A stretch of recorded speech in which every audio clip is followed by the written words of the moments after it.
Logan Hayes stood in the empty parking lot, keys in one hand, his unconscious boss slumped against his shoulder. Behind them, the company party continued. Laughter, champagne, indifference. Everyone had walked past Victor Hale like he was trash on the sidewalk.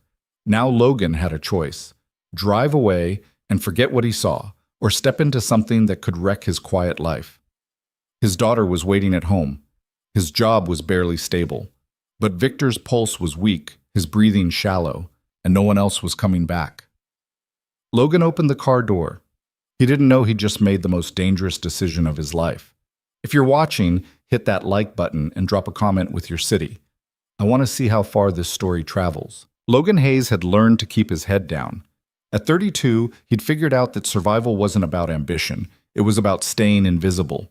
You showed up on time. You did the work. You went home to your kid and pretended the world wasn't constantly trying to grind you into dust. That was the deal. Tonight was supposed to be simple. Show your face at the company New Year's party for an hour, shake a few hands, then get back to Emma before the babysitter started charging overtime.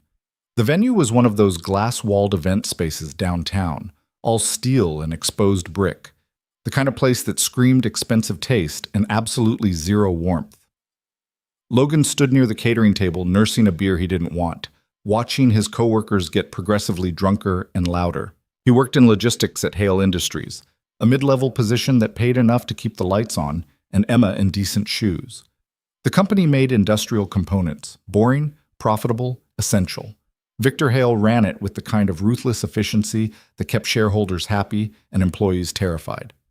Logan had seen the man maybe a dozen times in 3 years, always from a distance, always surrounded by executives in sharp suits who laughed too hard at things that weren't funny. Tonight, Victor was alone. Logan noticed him around 11, sitting at the far end of the bar, tie loosened, jacket crumpled beside him.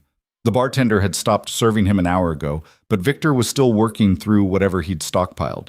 His head hung low, shoulders curved inward like he was trying to disappear into himself. People walked past, senior management, board members, people who probably played golf with the guy, and not one of them stopped. They glanced over, registered the mess, and kept moving. Logan should have done the same. He told himself he would. He checked his phone, 11:47. Emma's babysitter had texted 20 minutes ago. "She's asleep, take your time." He could leave now. No one would notice. Victor Hale wasn't his problem. The man had a wife, a mansion, probably a whole staff of people whose job it was to deal with this exact situation, but Logan kept watching. Victor's hand slipped off the bar, and he caught himself at the last second, blinking slowly like he wasn't sure where he was. His glass tipped over, spilling ice across the polished wood. The bartender sighed and wiped it up without a word. No one else reacted. Logan set his beer down and walked over. "Mr. Hale?" Victor didn't look up. Up close he looked worse, skin pale and waxy, eyes bloodshot, breath coming in shallow, uneven pulls. His shirt was half untucked, and there was a stain on his collar that might have been wine or might have been something else. "Mr. Hale," Logan said again, quieter this time. "You all right?" Victor's head tilted slightly like he was trying to focus on the voice but couldn't quite place it. "Who are you?" "Logan Hayes. I work in logistics." "Logan." Victor repeated the name slowly, testing it. "Right. Logan." He blinked hard, then tried to stand. His legs buckled immediately, and Logan grabbed his arm before he hit the floor. "Easy. Let's sit you back down." "I'm fine." Victor's voice was thick, words slurring together. "I'm fine. Just need—" He trailed off, staring at the empty glass in front of him like it held answers. Logan glanced around. The party was thinning out. A few people were still laughing near the windows, oblivious. The bartender had moved to the other end of the bar, deliberately busy. No one was coming to help. "You got a ride home?" Logan asked. Victor laughed, a short, bitter sound that didn't reach his eyes. "Yeah, sure." "Where's your driver?" "Sent him away." Victor waved a hand vaguely. "Didn't want witnesses." "Witnesses to what?" Victor didn't answer. He just sat there, staring at nothing, and for a moment Logan thought he might have passed out with his eyes open. Then he spoke again, quieter this time, almost to himself. "Everyone leaves." "You know that?" "Everyone." Logan didn't know what to say to that. He stood there, one hand still on Victor's arm, feeling the weight of a decision forming in his chest. This wasn't his job. This wasn't his responsibility. He should walk away, go home, forget this ever happened. Instead, he said, "Come on, I'll drive you." Victor's head turned slowly, eyes struggling to focus. "You don't have to—" "Yeah, I do." Logan didn't know why he said it. It just came out, and once it was out there, he couldn't take it back. "Let's go." Getting Victor to the car was harder than he'd expected. The man could barely walk, and he kept trying to wave Logan off, insisting he was fine even as he stumbled over his own feet. Logan half carried him through the parking lot, past the valets who watched with blank, carefully neutral faces. Nobody offered to help. Nobody asked questions. Logan's car was a 10-year-old sedan with a cracked windshield and a back seat full of Emma's stuffed animals. He shoved Victor into the passenger side and buckled him in like a child. Victor's head lolled against the window, eyes half closed. "Where do you live?" Logan asked. Victor mumbled an address. Logan recognized the neighborhood, Riverside Bluff, where houses started at 7 figures and went up from there. Of course, he pulled out of the parking lot and headed west, toward the river. The city was quiet, streets mostly empty except for the occasional taxi or delivery truck. The radio was off. Victor's breathing was the only sound, ragged and uneven. "You're going to be okay," Logan said, not sure if he was trying to convince Victor or himself. Victor didn't respond. They drove in silence for a while.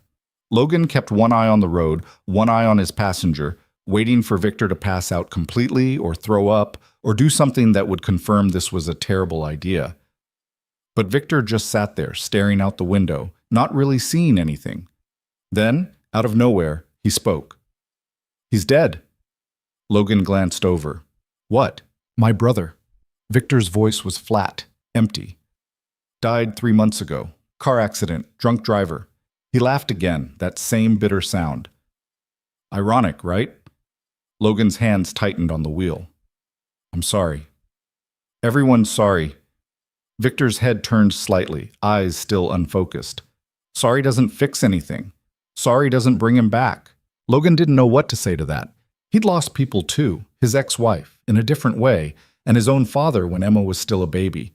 But grief was a private thing, and he wasn't about to pretend he understood what Victor was going through. "He was my business partner," Victor continued, like he couldn't stop now that he'd started. "My best friend. We built this company together, and now he's just gone. And I'm supposed to keep going like nothing happened, like I'm not falling apart every single day." "You don't have to keep going alone," Logan said quietly. Victor turned to look at him then, really look at him, and for a second his eyes cleared. "Why are you doing this?" "Doing what? Helping me?" "You don't know me. You don't owe me anything." Logan shrugged. "You're a human being who needed help. That's enough." Victor stared at him for a long moment, then turned back to the window. "You're an idiot." "Yeah, probably." They crossed the bridge into Riverside Bluff, and the landscape shifted. Wider streets, bigger houses, gates and hedges, and the kind of landscaping that required a full-time staff. Logan followed Victor's increasingly vague directions until they pulled up in front of a sprawling estate, all stone and glass and architectural arrogance. Lights were on inside, warm and golden against the cold night. Logan killed the engine. "We're here." Victor didn't move. He just sat there, staring at the house like it was a prison. "Come on," Logan said. "Let's get you inside." He came around to the passenger side and helped Victor out. The man was dead weight now, barely conscious, and Logan had to practically drag him up the front steps. Before he could figure out how to ring the bell without dropping Victor, the door swung open. A woman stood in the doorway, and Logan's first thought was that she looked exhausted. She was maybe 30, elegant in the way that comes from money and careful maintenance. Dark hair pulled back, simple black dress, minimal jewelry. But her eyes were red-rimmed, and there were lines around her mouth that spoke of too many sleepless nights. When she saw Victor, her entire face crumpled. "Oh God, Victor." She moved forward instinctively, and Logan shifted to let her take some of Victor's weight. Together, they maneuvered him through the door and into a massive foyer that was all marble and modern art. "Who are you?" the woman asked, not unkindly, just confused. "Logan Hayes. I work at Hale Industries. I was at the party. He needed a ride." Her eyes met his, and he saw something in them: relief, gratitude, and a bone-deep weariness that made his chest tighten. "Thank you," she said, and her voice cracked on the words. "Thank you for bringing him home." They got Victor to a couch in what looked like a living room, though it was bigger than Logan's entire apartment. The woman, Victoria, Logan assumed, though she hadn't introduced herself, disappeared for a moment and came back with a blanket and a glass of water. She knelt beside her husband, brushing hair off his forehead with a tenderness that felt almost painful to witness. "He's been like this for weeks," she said quietly, not looking at Logan. "Ever since Daniel died. I've tried everything: doctors, therapists, interventions. He just keeps sinking." Logan stood awkwardly near the door, not sure if he should leave or stay. "I'm sorry." "Everyone's sorry." Victoria echoed Victor's words without realizing it. Then she looked up at Logan, and her eyes were fierce. "But you didn't just say it and walk away. You brought him home. Do you know how many people saw him tonight? How many people just left him there?" "I noticed," Logan said. She stood slowly, arms wrapped around herself like she was holding something in. "I keep thinking I'm going to lose him, that one night he'll go too far and I'll get a call, and that'll be it. I can't." Her voice broke, and she pressed a hand to her mouth, breathing hard. Logan took a step forward without thinking. "He's here now. He's safe. For tonight." Victoria's laugh was hollow. "But what about tomorrow? What about next week?" Logan didn't have an answer for that. He glanced at Victor, passed out on the couch, and wondered what it must be like to have everything: money, power, success, and still be drowning. "I should go," he said finally. "Let you stay." Victoria's voice was sudden, almost desperate. "Just for a few minutes, please. I don't want to be alone with this right now." So Logan stayed. He sat in an armchair across from the couch while Victoria paced, talking in fragments about Daniel's death, about Victor's collapse, about the business that was slowly imploding without its second half. She talked about the board meetings where Victor showed up drunk, the clients they were losing, the investors who were starting to ask questions. "I can't do this by myself," she said at one point. "I've been trying to hold everything together, the company, the house, him, and I'm so tired. I'm so fucking tired." Logan recognized that exhaustion. He'd felt it himself in the months after his marriage fell apart, when Emma was 2 and screaming every night and he had no idea what he was doing, the kind of tired that sleep couldn't fix. "You're doing the best you can," he said. "That's all anyone can do." Victoria stopped pacing and looked at him. "You really believe that?" "I have to. Otherwise, what's the point?" She nodded slowly, like she was trying to convince herself. Then she sank into the chair next to his, suddenly boneless, all the fight draining out of her. "Thank you," she said again, "for not walking away." Logan shrugged, uncomfortable with the gratitude. "Anyone would have—" "No." Her voice was firm. "They wouldn't have. I know these people. I've watched them step over Victor like he was garbage. But you didn't. Why?" Logan thought about it. About Emma and how he'd want someone to help him if he ever fell that far. About his own father, drunk and bitter at the end, and how no one had stepped in until it was too late. "Because it mattered," he said finally. "That's enough." Victoria held his gaze for a long moment, and Logan had the strange sense that she was seeing him, really seeing him, for the first time. Not as an employee or a stranger, but as a person who'd made a choice that changed something fundamental. "He's going to remember this," she said. "When he wakes up, when he's sober, he's going to remember that someone stayed." Logan wasn't sure about that. Victor had been pretty far gone, but he nodded anyway. They sat in silence for a while, listening to Victor's breathing even out into something closer to sleep. The house was quiet, insulated from the world outside, but Logan could feel the weight of it, the grief, the fear, the fragile hope that maybe things could still be fixed. Finally, he stood. "I really should go. My daughter's waiting." Victoria walked him to the door. In the foyer, under the harsh light of the chandelier, she looked smaller, more vulnerable. She reached out and touched his arm lightly. "If you ever need anything," she said, "anything at all. I mean it." Logan didn't know what to say to that. He just nodded and stepped out into the cold. The drive home felt surreal. Logan kept replaying the night in his head. Victor at the bar, the empty parking lot, Victoria's exhausted face. He'd gone to a company party and ended up in the middle of someone else's catastrophe. And for what? A thank you and a vague promise that probably didn't mean anything?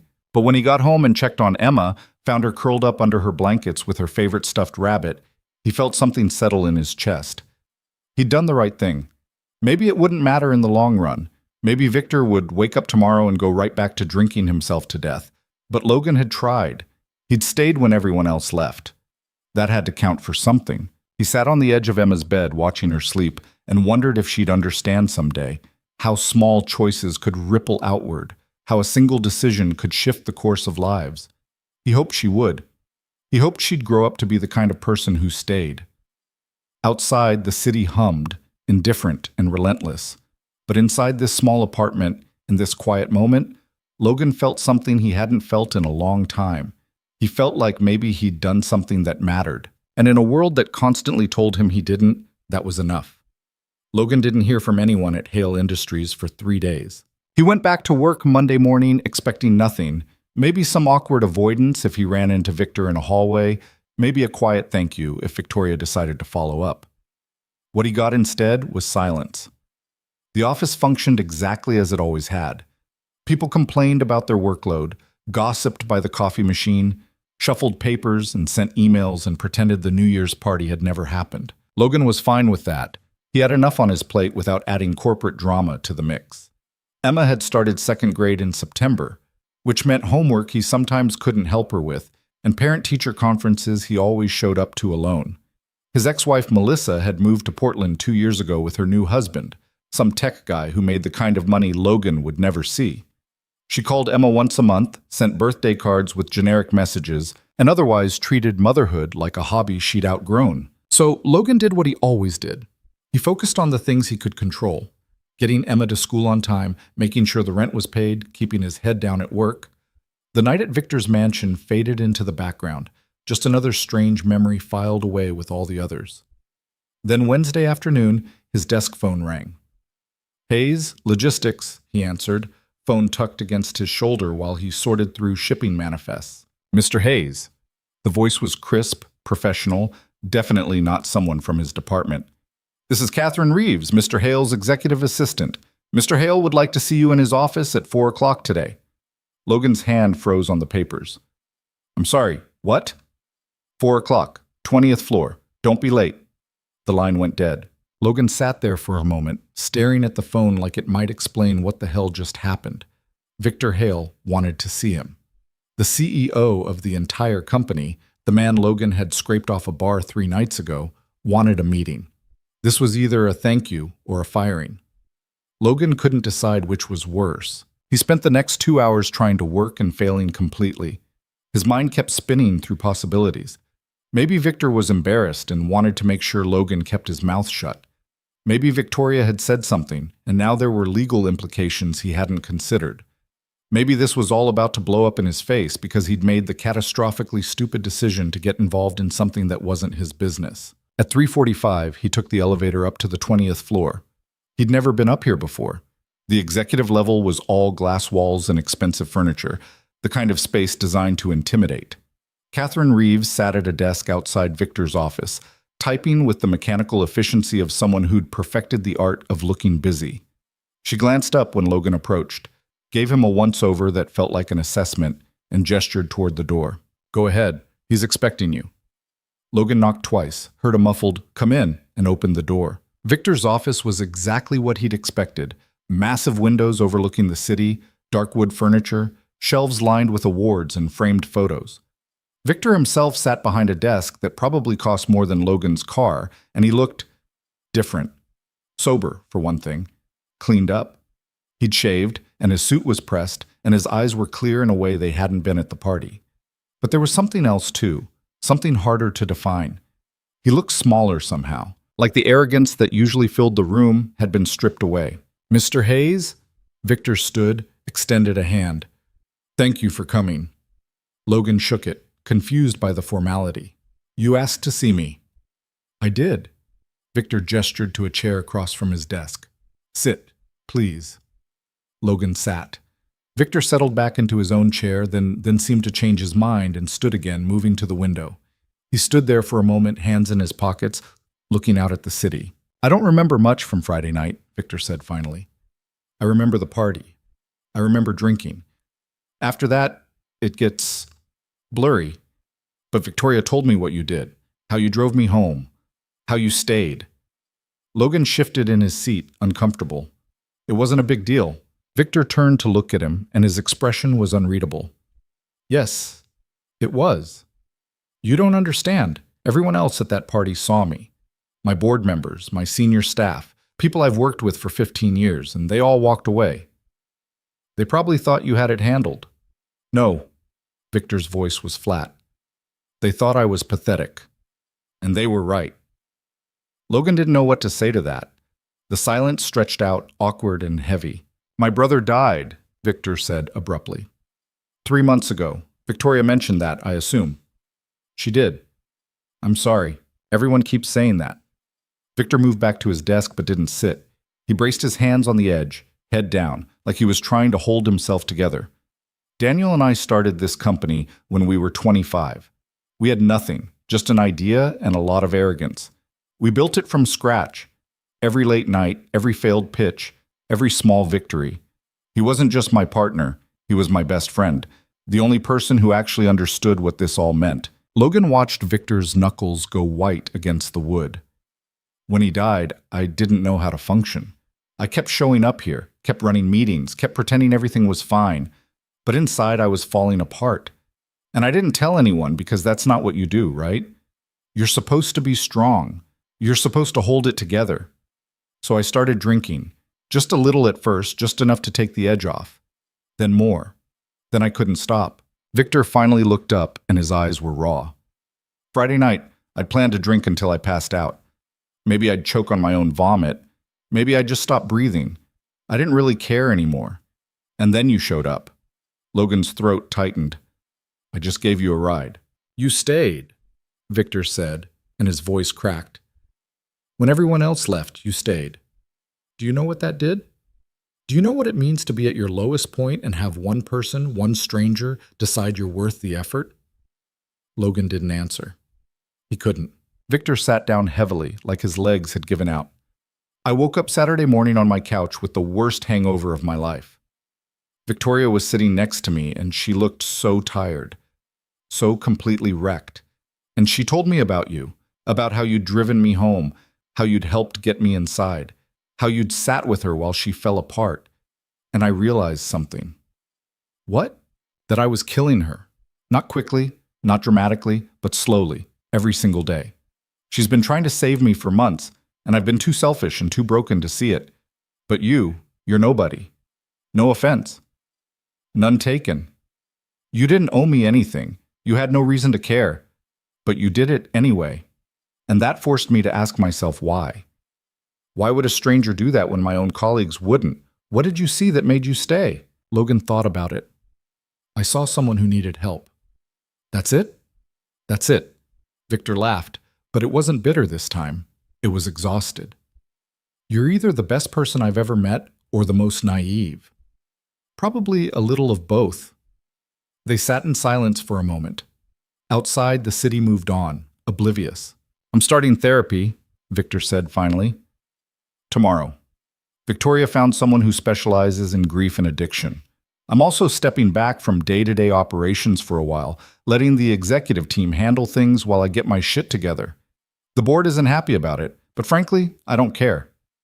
That sounds like a good plan. It sounds terrifying. Victor rubbed his face. I've spent my entire adult life building this company.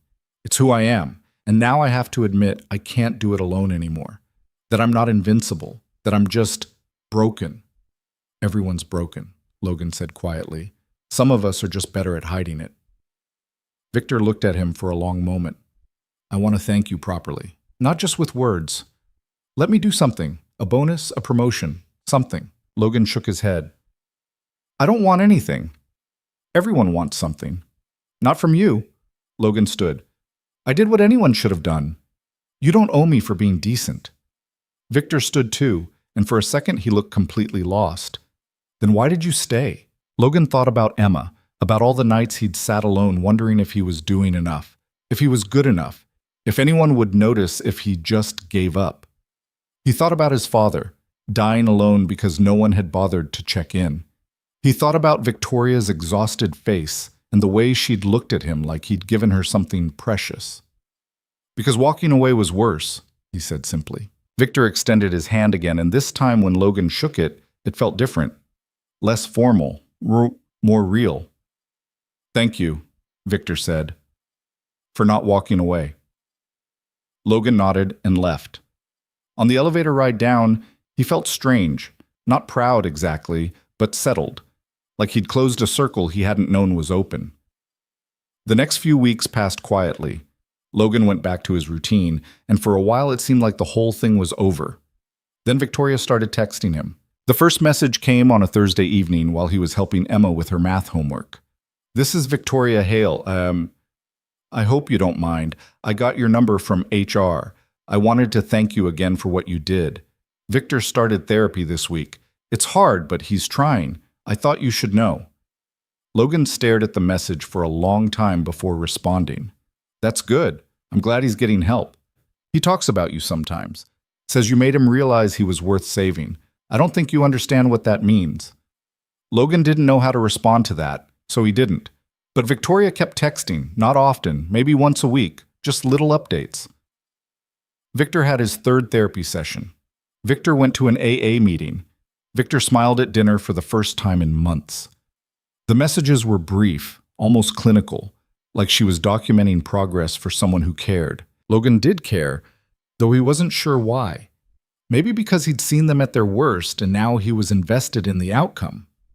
Maybe because Victoria's exhaustion had reminded him too much of his own. Or maybe he was just lonely, and these small glimpses into someone else's life felt like connection in a world that usually kept him isolated.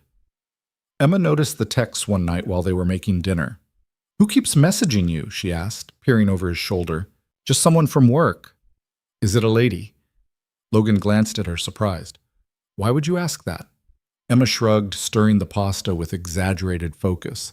"You smile when you read the messages. You don't usually smile at work stuff." Logan hadn't realized he was smiling.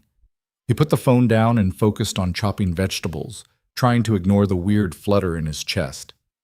"It's not like that," he said. "Okay."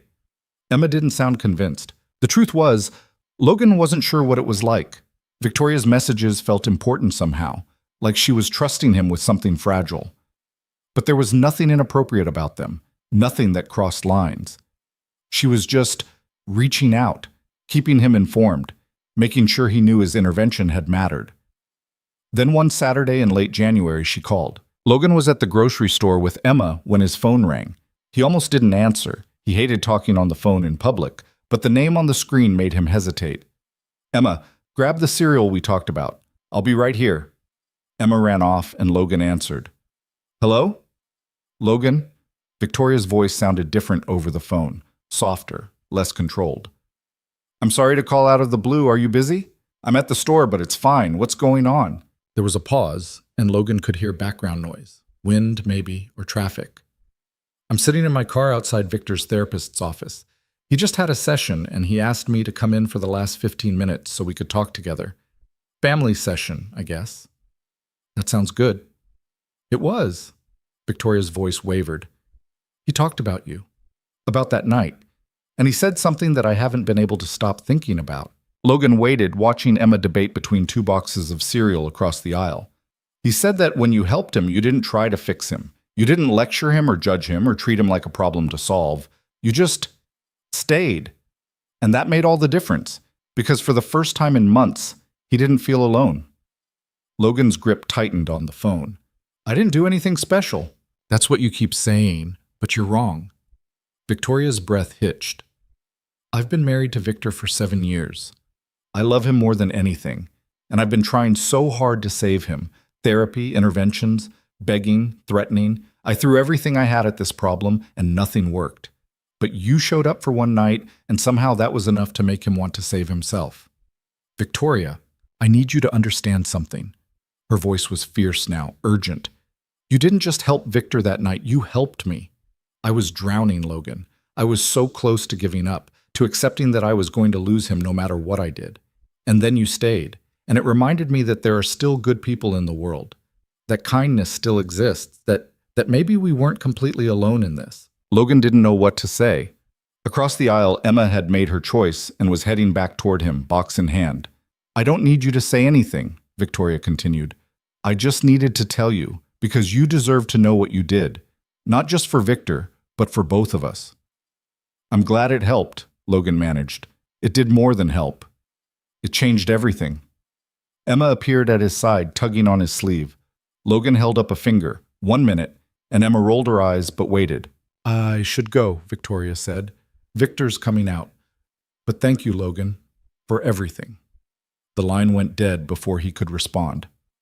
Emma looked up at him. Who was that? Someone from work, Logan said automatically. The same someone. Logan nodded, and Emma gave him a look that was far too knowing for a 7-year-old. You really like her, she said. It's not... Logan stopped because he didn't know how to finish that sentence. It's complicated. Adult stuff is always complicated, Emma said wisely, then held up her cereal box. Can we get this one? Logan agreed, and they finished shopping. But Victoria's words stayed with him, circling in his head like something he couldn't quite process. He'd helped them. He'd changed everything. And somehow, without meaning to, he'd become part of their story. February brought more messages, more updates. Victor was 2 months sober. Victor laughed at a joke during a board meeting. Victor and Victoria went on a date night for the first time since Daniel's death.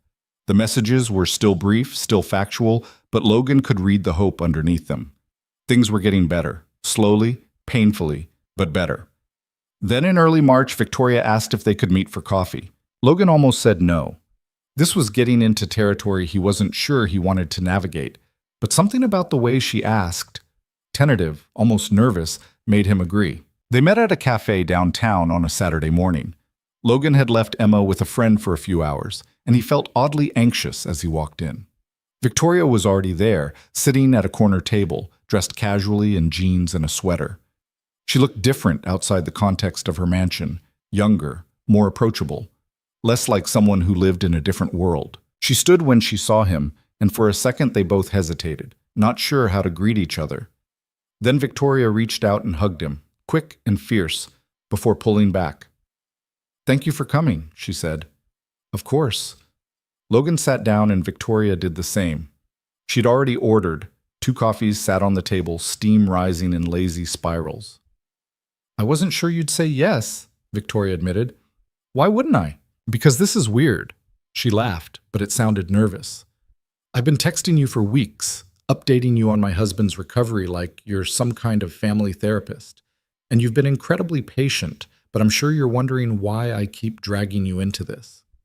Logan wrapped his hands around the coffee cup, feeling the warmth seep into his palms. I don't mind. You should. Victoria looked down at her own cup. You barely know us. You have your own life, your own problems. But I keep reaching out because you're the only person who saw us at our worst and didn't run away. Everyone else in our world, they're supportive now that Victor's getting better. But when he was falling apart, they disappeared. You didn't. I got lucky, Logan said. I happened to be there at the right time. Luck is just another word for choice. Victoria met his eyes. You chose to stay. That's not luck. That's character. Logan didn't know how to respond to that. He drank his coffee and let the silence settle. Victor wants to meet with you again, Victoria said after a moment. Not in his office this time, somewhere normal.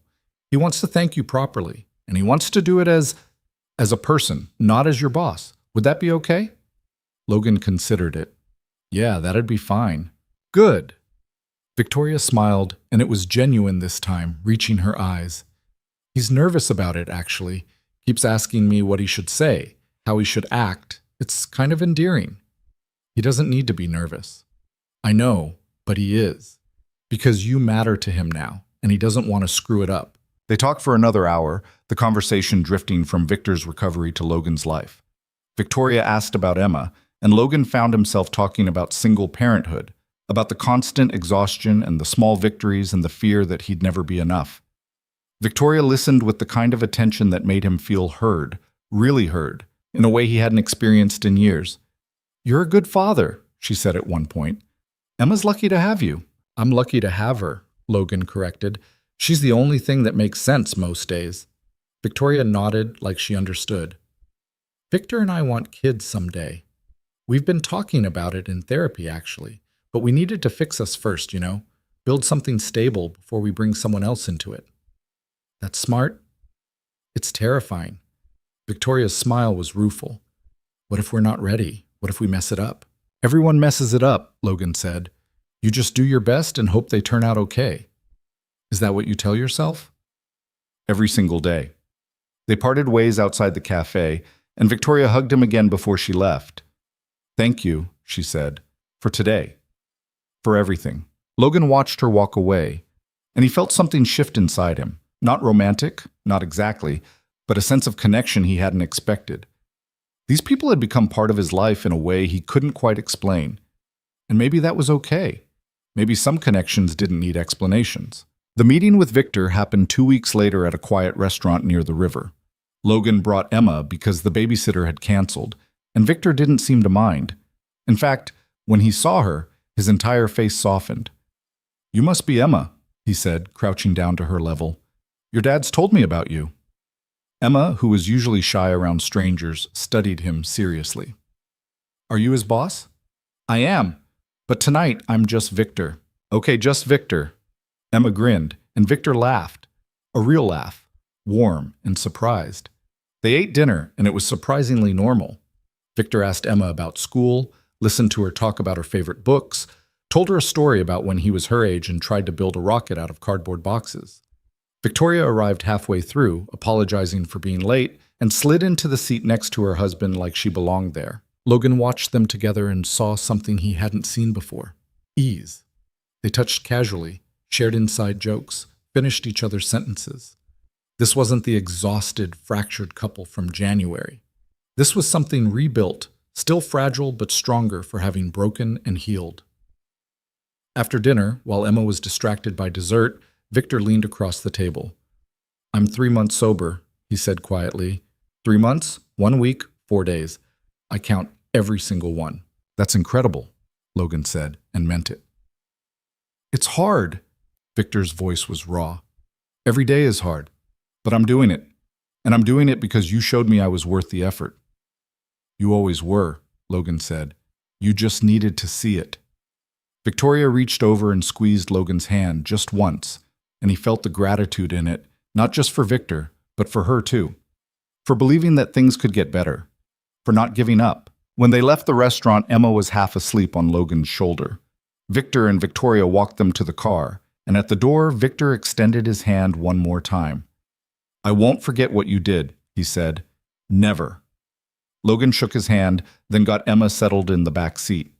As he drove away, he glanced in the rearview mirror and saw them standing together under the streetlight, Victor's arm around Victoria's shoulders, her head leaning against his chest. They looked whole, and Logan realized, with a quiet sense of satisfaction, that he'd been part of making that happen, not through grand gestures or dramatic interventions, but through the simplest act imaginable.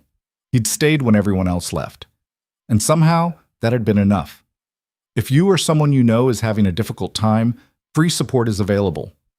Find resources. Spring came early that year, bringing with it a restlessness Logan couldn't quite shake. Work continued as it always had. Shipping manifests, inventory reports, the endless tedium of making sure products moved from point A to point B without incident. But something had shifted in the weeks since that dinner with Victor and Victoria.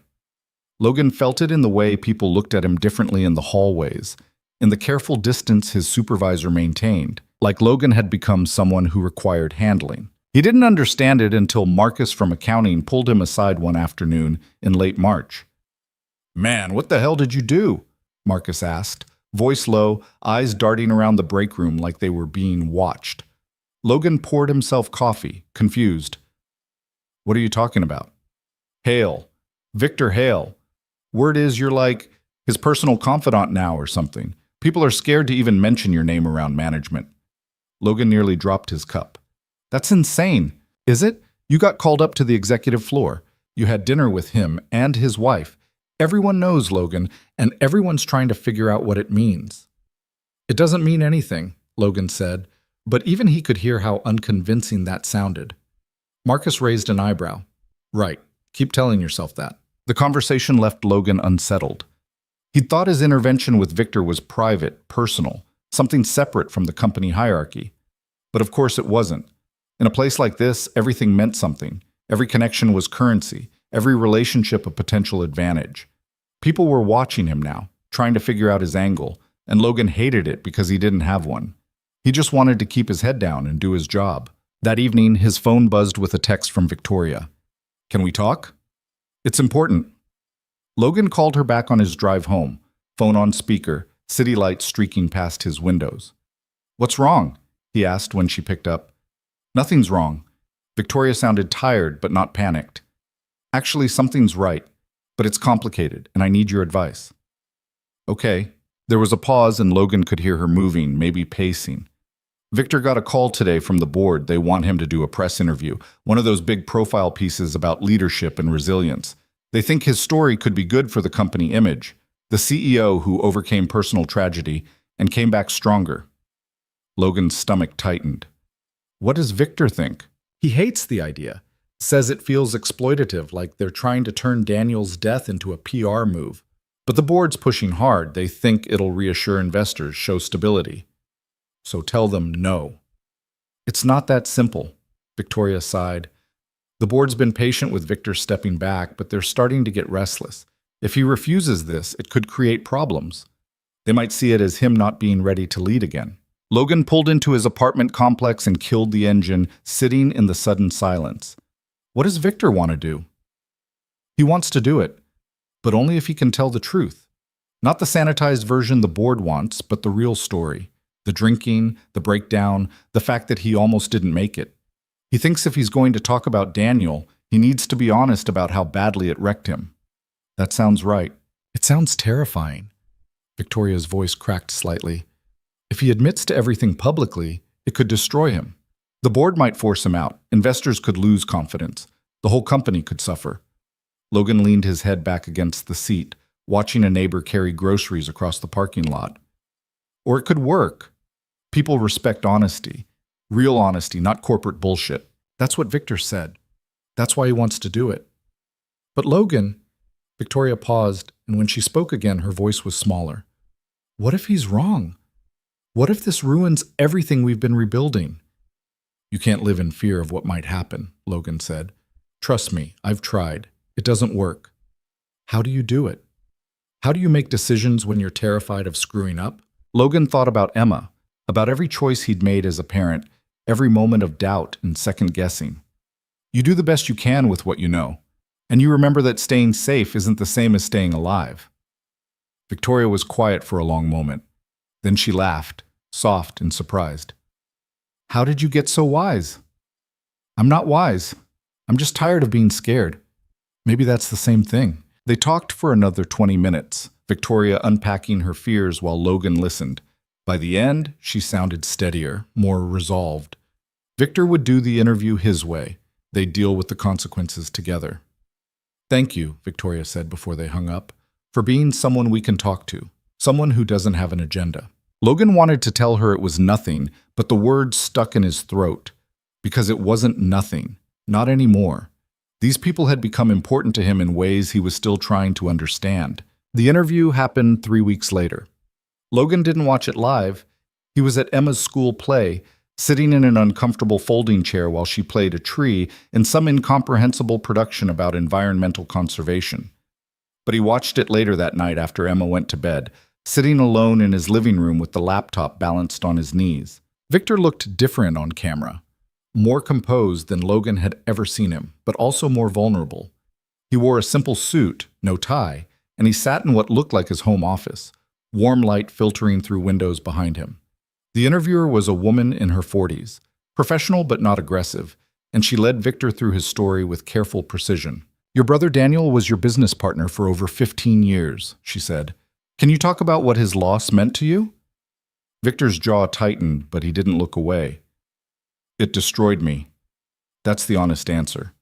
Daniel wasn't just my partner. He was my best friend, my anchor. When he died, I didn't know how to function. I tried to keep working, tried to push through it, but I was drowning. And instead of asking for help, I started drinking. The interviewer's expression remained neutral, but Logan could see the surprise in her eyes. This wasn't the polished corporate narrative she'd expected. How bad did it get? She asked. Bad enough that my wife thought she was going to lose me. Bad enough that I showed up drunk to a company event and had to be driven home by an employee who barely knew me. Victor's voice was steady, matter of fact. I hit bottom in front of people I'm supposed to lead, and I'm not proud of that. But I'm also not going to pretend it didn't happen. What changed? Victor looked directly at the camera, and Logan felt a jolt of recognition. Someone stayed when everyone else left, and that forced me to ask myself why I was worth saving. I didn't have a good answer at first, but that question, that simple act of another person choosing not to walk away, it cracked something open. Made me realize I had a choice.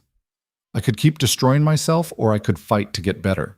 The interview continued, Victor talking about therapy and AA meetings and the slow, painful work of rebuilding. He talked about Victoria, about how she'd carried them both when he couldn't carry himself. He talked about the company, about his responsibility to the people who depended on him, about how he was learning to lead differently now with honesty instead of invincibility. By the end, Logan's chest felt tight. Victor hadn't mentioned him by name, had kept that part private, but Logan knew that story. He'd lived it. And hearing Victor tell it with such raw honesty made something inside him shift. This was what bravery looked like. Not perfection, not having all the answers, but standing up and admitting you'd broken and then fought like hell to heal. The fallout was immediate and brutal. By the next morning, the interview had gone viral. News outlets picked it up, business blogs analyzed it, social media exploded with reactions. Some people praised Victor's honesty, calling him courageous for admitting his struggles. Others eviscerated him, saying he was weak, unstable, unfit to lead a major corporation. Investors started asking questions. The board held an emergency meeting. Logan watched it all unfold from his desk in logistics, feeling like he was standing at the edge of an earthquake he'd somehow helped trigger. Then his phone rang. Victor, calling from an unknown number. "Can you come up?" Victor's voice was tight, controlled. "I need to talk to you." Logan took the elevator to the 20th floor, ignoring the stares from people who'd clearly seen the interview. Catherine Reeves looked haggard when he arrived, like she'd been fielding calls all morning. She waved him through without comment. Victor's office was a mess. Papers everywhere, coffee cups abandoned on every surface. The man himself standing at the window with his back to the door. He didn't turn when Logan entered. "I fucked up," Victor said flatly. Logan closed the door. "No, you didn't. The board wants me to issue a retraction. Say I was speaking emotionally, that I'm undergoing treatment, that I'm committed to the company's future." Victor's laugh was bitter. Corporate speak for pretend you didn't tell the truth. "Are you going to do it?" "No." Victor turned and his face was hard. "I'm tired of lying. I'm tired of pretending to be something I'm not. If they want to force me out because I admitted to being human, then fuck them." Logan had never heard Victor curse before. It was oddly reassuring. "What does Victoria think?" Logan asked. "She's scared. So am I. But she supports me." Victor moved to his desk, braced his hands on it like he needed the support. "I called you because I need you to understand something. This is going to get worse before it gets better. And people are going to start asking questions about you, about your connection to me. I'm sorry for that. I never meant to drag you into this mess." "I'm already in it," Logan said. "I was in it the moment I drove you home." "You could have walked away. So could you." "But you're still here." Victor looked at him for a long moment, and something in his expression softened. "I don't have many friends, Logan. Most of the people in my life want something from me.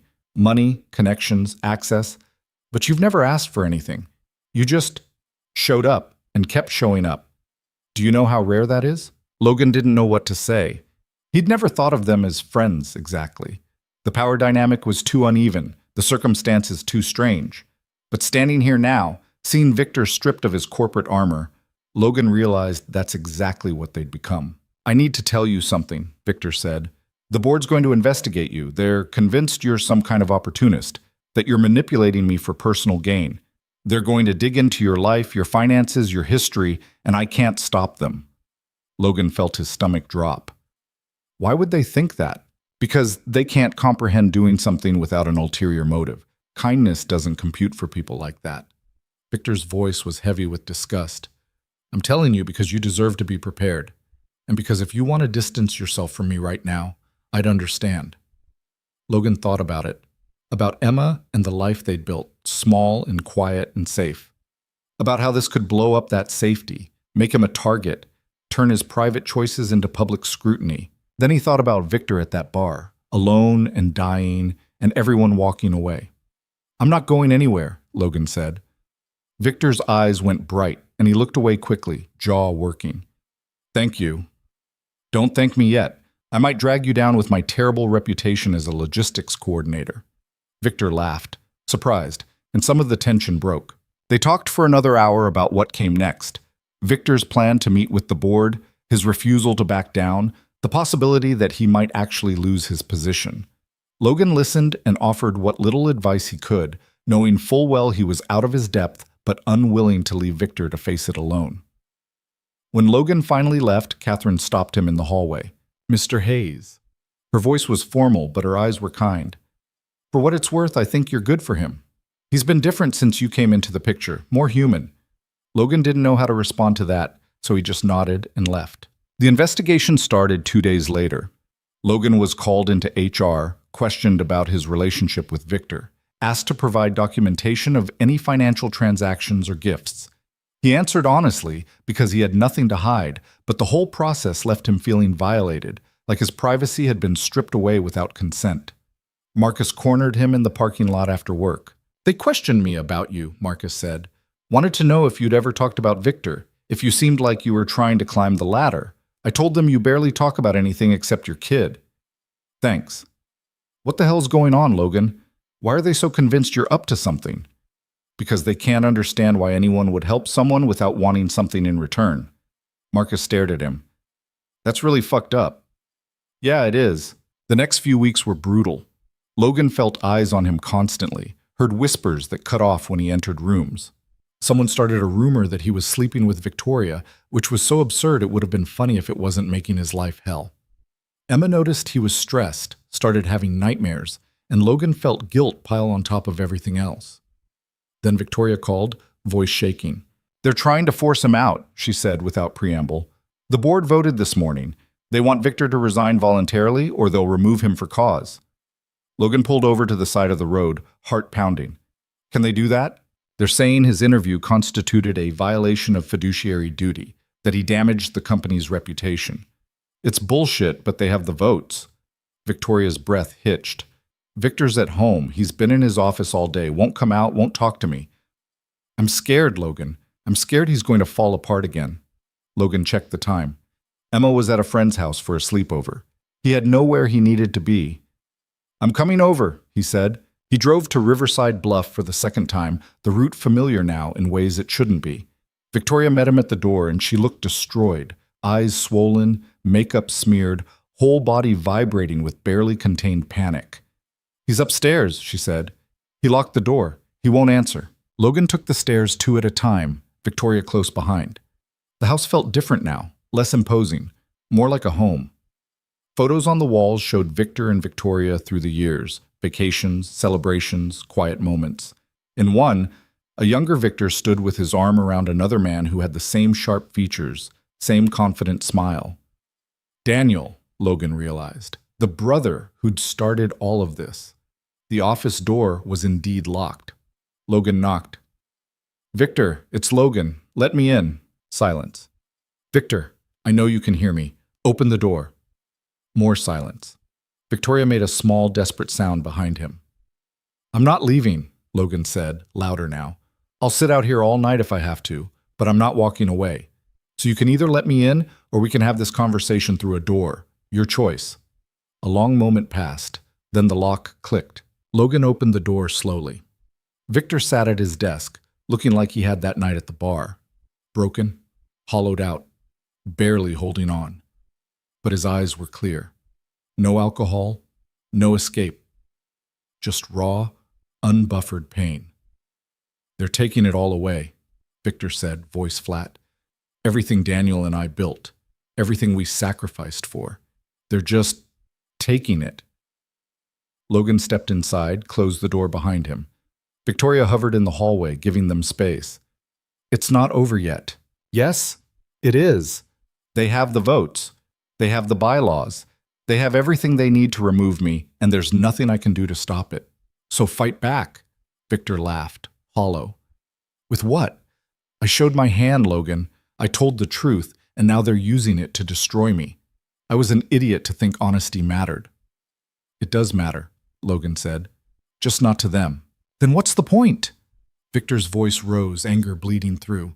What's the point of getting sober, of doing the work, of trying to be better, if I lose everything anyway? Logan pulled up a chair and sat down across from Victor, meeting his eyes. Because you're not doing it for them.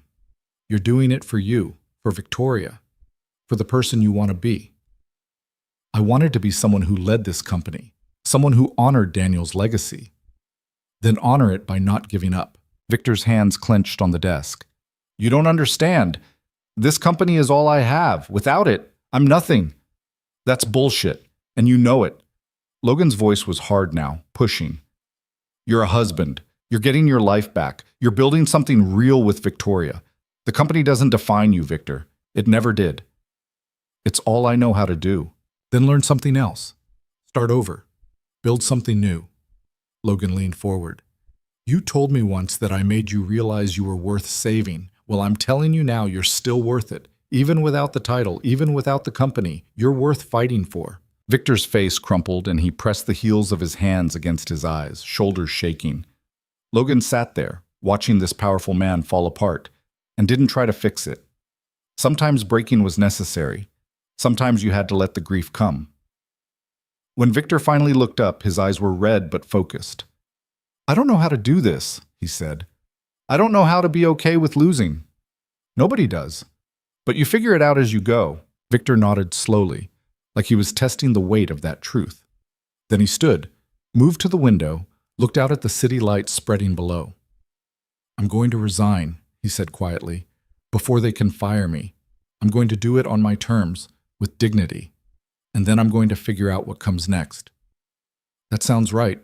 Victor turned to look at Logan. Will you be there when I tell the board? If you want me there, I do. You're the only person whose opinion I actually trust right now. Logan felt that statement settle in his chest, heavy and humbling. Okay, I'll be there. They went downstairs together, and Victoria nearly collapsed with relief when she saw them. Victor pulled her into his arms, and she buried her face in his chest, crying hard. Logan stepped back, giving them privacy, but Victor reached out and grabbed his arm. Don't go, Victor said. Please. So Logan stayed. He sat in their living room while Victor and Victoria held each other, while they talked through what resignation meant, while they started planning for a future without the company that had defined their lives. And when Victoria finally pulled away from her husband and looked at Logan, her eyes were grateful, but also something else, something like recognition. You keep saving us, she said softly. Logan shook his head. You're saving yourselves. I'm just here. That's all we need, Victoria said. Someone who stays. They talked late into the night, past midnight, past exhaustion. Victoria ordered food none of them ate. Victor made calls to lawyers, to advisors, to people who could help him navigate his exit with minimal damage. And Logan sat there, a witness to the dismantling of one life and the slow, terrifying construction of another. Around 2 a.m, Victoria walked Logan to the door. I know this is a lot to ask, she said, but will you come to the board meeting when Victor resigns? I think he needs you there. Needs to see someone in that room who actually cares about him as a person. Logan thought about his job, about the target this would paint on his back, about all the ways this could make his life harder. Then he thought about Victor's face when he'd opened that door, about the trust it had taken to let Logan see him that broken. I'll be there, Logan said. Victoria hugged him again, tighter this time, and when she pulled back, her eyes were fierce. Thank you, she said, for not walking away. Not from him, not from us. You have no idea what that means. Logan drove home through empty streets, cities sleeping around him, and felt the weight of everything settling on his shoulders. He'd stumbled into something massive, something that kept expanding beyond his control, and he had no idea how it would end.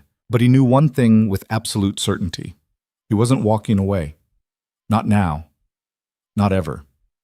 because some connections, once made, became part of who you were.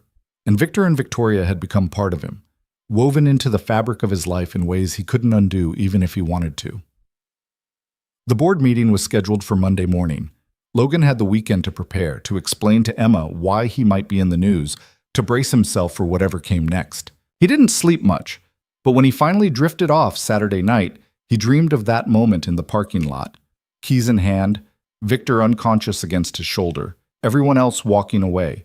And in the dream, he made the same choice all over again, every single time. Monday morning arrived cold and gray, the kind of weather that made everything feel heavier. Logan dropped Emma off at school early, watched her run toward the building with her backpack bouncing, and felt a pang of guilt for what he was about to walk into. She'd asked him last night why he seemed worried, and he'd given her some watered-down version of the truth, that his boss was having a hard time and Logan was trying to help. "Is that why kids at school are saying stuff?" Emma had asked, voice small. Logan's chest had tightened. "What are they saying?" "That you're going to get fired, that you did something bad." She'd looked up at him with those serious eyes that were too old for 7. "Did you?" "No, sweetheart. I helped someone who needed it. That's all." "Then why are people being mean?" Logan hadn't had a good answer for that. He'd just held her and promised it would be okay, even though he wasn't sure that was true. Now, driving toward Hale Industries, he felt the weight of that promise pressing down. The parking garage was nearly full, even though it was barely 8. Logan found a spot on the 4th level and sat in his car for a minute, hands on the wheel, breathing. His phone buzzed. "Victoria, we're in the conference room, 3rd door on the left from the elevators. Victor wants you there before the board arrives." Logan pocketed his phone and headed inside. The 20th floor felt different today, charged, tense, like everyone knew something was about to break. Catherine Reeves wasn't at her desk. The hallway was empty. Logan found the conference room and knocked once before entering. Victor stood at the head of a long table, Victoria beside him. They both turned when Logan walked in, and the relief on their faces was almost painful to see. "You came," Victor said. "I said I would." Victoria moved forward and hugged Logan quickly. She was wearing a dark blue dress, professional but not severe, and her hair was pulled back tight. War paint, Logan thought. Armor for what was coming. "The board will be here in 10 minutes, she said. "Victor's attorney is on standby via video call if we need him, but Victor wants to do this himself." Logan looked at Victor. The man had clearly not slept. There were shadows under his eyes, and his jaw was tight with tension. But he was sober, clear-eyed, present in a way he hadn't been that night at the bar. "You ready?" Logan asked. "No." Victor's smile was grim. "But I'm doing it anyway." They sat down, Victor at the head of the table, Victoria on his right, Logan on his left. The seating arrangement felt deliberate, a show of unity, of support. Logan wondered what the board would make of it, this logistics coordinator sitting in a position usually reserved for executives and lawyers. The board members arrived in a cluster at exactly 8:30. 12 people, most of them in their 50s and 60s, all wearing expensive suits and expressions that ranged from uncomfortable to hostile. Logan recognized a few faces from company events, but most were strangers. They filed in and took their seats, and the room temperature seemed to drop 10 degrees.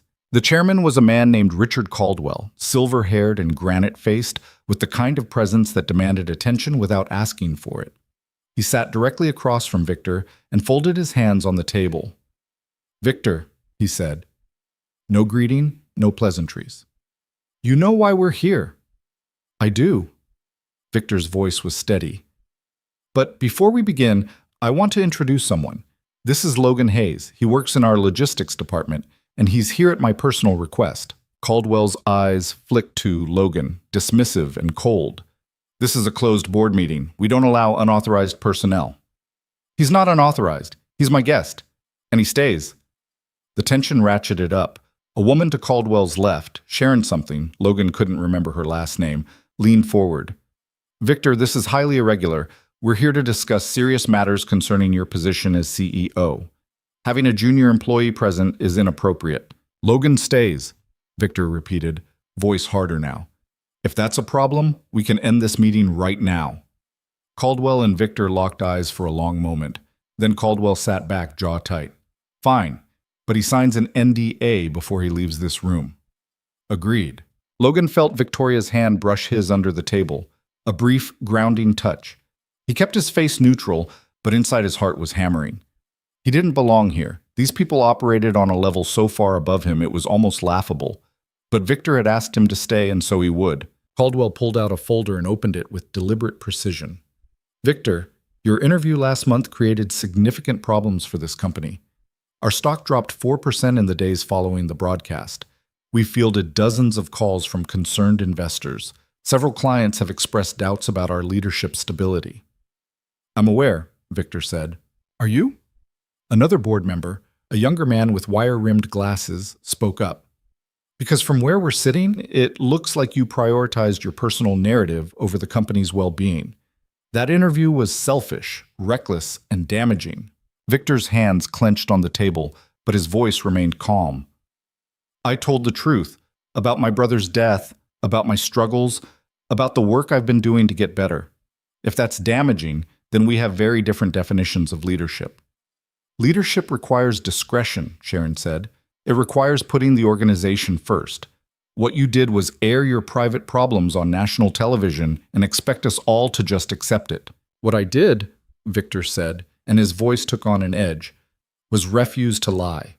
I could have given you the sanitized version, the brave CEO overcoming adversity through strength and determination.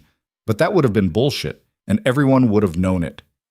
Language, Victor, Caldwell warned. No. Victor stood, and the movement was so sudden several board members flinched. I'm done with the corporate speak. I'm done pretending. Daniel died, and it destroyed me. I drank myself nearly to death because I didn't know how else to cope. And I'm getting better now, but it's hard and it's messy, and it doesn't fit into your comfortable narratives. Sit down, Caldwell said. Victor didn't sit. He paced to the window, stared out at the city, then turned back. You want to remove me? Fine. I'm not going to fight it. But I want you all to understand something first. This company wasn't built by people who played it safe. Daniel and I took risks, made mistakes, bet everything we had on ideas that could have failed. And we succeeded because we were honest with each other, because we didn't hide behind corporate masks. That was 20 years ago, the man with glasses said. The company's different now. We have responsibilities to shareholders, to employees, to the market. Your personal drama puts all of that at risk. My personal drama? Victor's laugh was bitter. My brother died. That's not drama. That's grief. And the fact that you can't see the difference is exactly why I can't stay here. The room went very quiet. Caldwell leaned forward. What are you saying? I'm resigning. Victor pulled an envelope from his jacket pocket and placed it on the table. Effective immediately. You can announce it however you want. Mutual decision, stepping down for health reasons, whatever makes you feel better. But I'm done. Victoria's hand found Logan's again under the table, and this time she squeezed hard. Logan squeezed back, anchoring her. Sharon looked genuinely shocked. Victor, you don't have to. Yes, I do. Victor sat back down, and his shoulders dropped like he'd been carrying something heavy for too long. I've spent the last 3 months rebuilding my life, learning how to be a person again instead of just a title. And I've realized that this, he gestured around the room, isn't what I want anymore. Maybe it never was. Daniel and I built this company because we loved creating things, solving problems, making something from nothing. But somewhere along the way, it became about profit margins and shareholder value and board politics. That's not why I got into this business. So what will you do? Caldwell asked, and for the first time his voice held something other than hostility, almost sounded like genuine curiosity. I don't know yet. Victor glanced at Victoria, at Logan. But I'll figure it out, with people who actually give a damn about me, not just my net worth. Caldwell picked up the resignation letter, scanned it, then set it down. The board will need to vote to accept this. Then vote. Victor stood again, and this time it was final. I'll be in my office clearing out my things. You know where to find me. He walked out without waiting for a response. Victoria followed immediately, and Logan stood to go with them, but Caldwell's voice stopped him. Mr. Hayes. Logan turned. Every eye in the room was on him now, evaluating, judging. How long have you worked in logistics? Caldwell asked. 3 years? And how did you come to have such influence over our CEO? Logan felt anger flare in his chest. I don't have influence. I'm his friend. Friends don't usually sit in on board meetings. Friends show up when it matters. Logan met Caldwell's eyes. Victor asked me to be here because he needed someone in this room who sees him as a person, not a problem to manage. If that makes you uncomfortable, I don't really care. Sharon made a small sound, might have been a laugh, might have been disapproval. Caldwell's expression didn't change. You realize you're putting your own position at risk, Caldwell said. Associating yourself with Victor's resignation, his very public struggles, it doesn't reflect well on your judgment. My judgment's fine. I helped someone who needed it. If that costs me my job, then this isn't a place I want to work anyway. Logan turned and walked out before Caldwell could respond. His hands were shaking, adrenaline dumping into his system, but he kept walking until he reached Victor's office. Victor was already packing, pulling books off shelves and shoving them into a box. Victoria stood by the window, arms wrapped around herself. They both looked up when Logan entered. That was stupid, Logan said. What I just did in there, that was really stupid. Victor's smile was surprised, almost proud. What did you do? Basically told the board chairman to go to hell. Victoria laughed, high and slightly hysterical. Oh my God. I'm probably fired, Logan continued. Just so you know, I'm probably very, very fired. Victor set down the book he was holding and crossed to Logan. Then, without warning, he pulled him into a hug. Tight, fierce, the kind of embrace that meant something. Thank you, Victor said, voice rough. For everything. For staying in that meeting. For standing up to them. For being here through all of this. I know it's cost you. I know it's made your life harder. And I'm sorry for that. Don't be sorry. Logan pulled back, embarrassed by the emotion in Victor's eyes. I meant what I said. You needed someone, and I was there. That's all it was.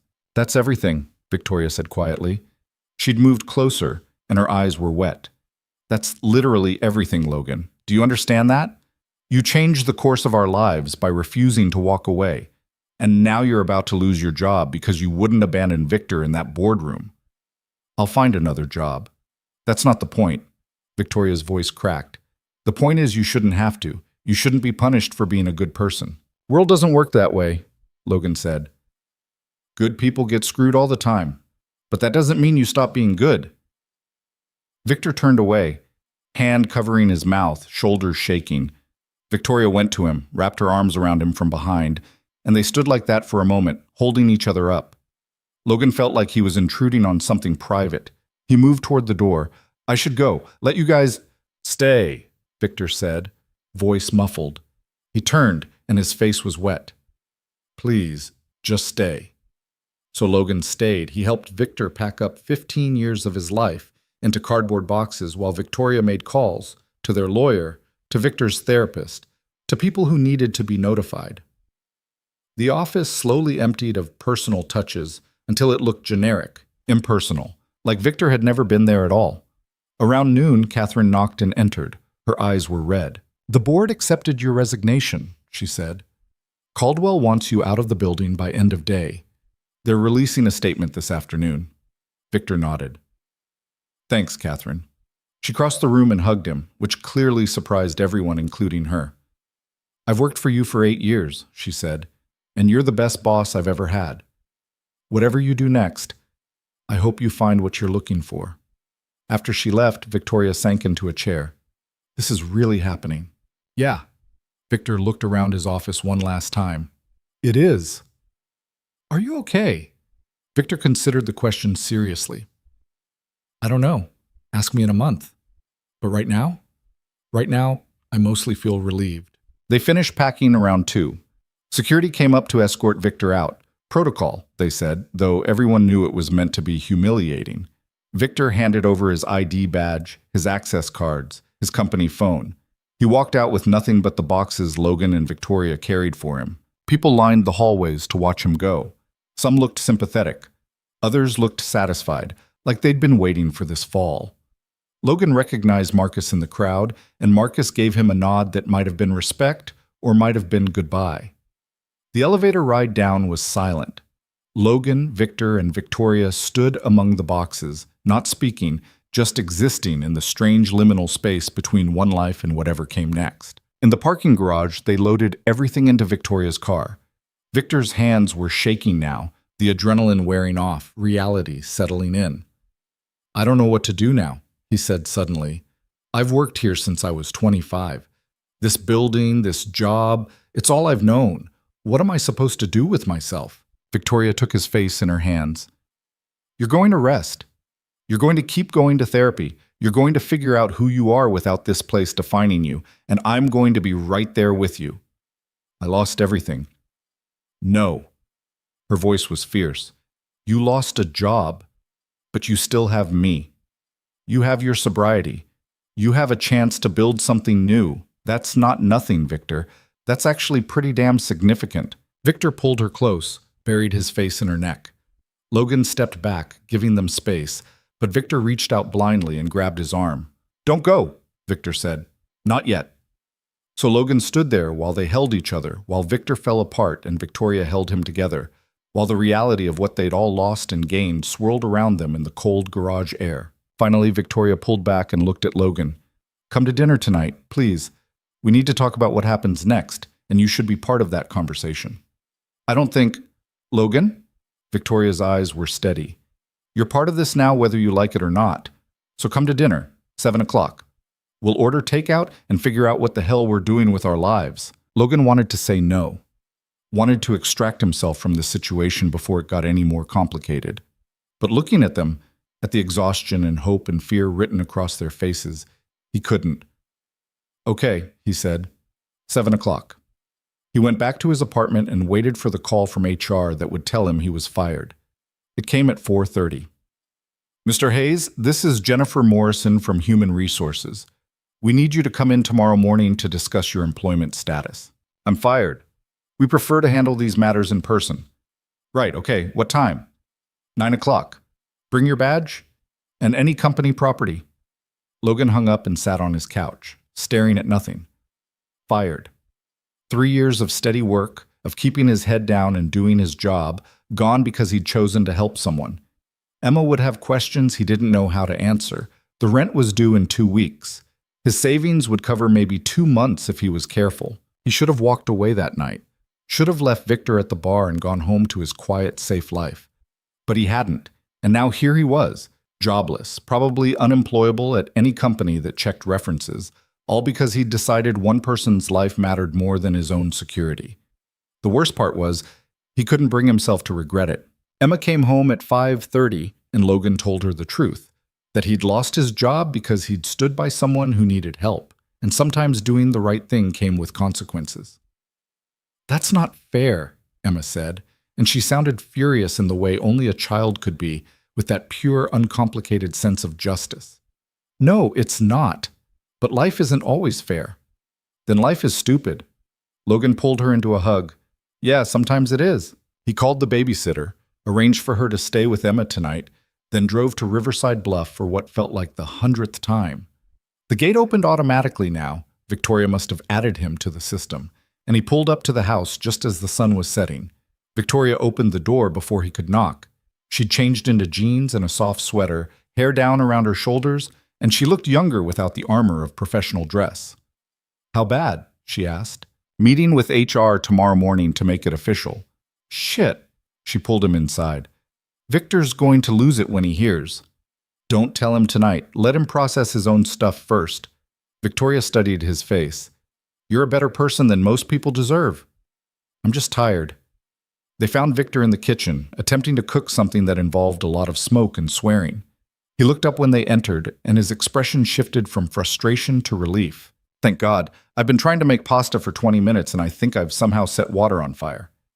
Victoria laughed, and the sound was lighter than Logan had heard in weeks. She took over the cooking while Victor opened a bottle of sparkling water, pointedly non-alcoholic, and they settled at the kitchen island like this was normal, like Logan belonged here. They talked about everything and nothing.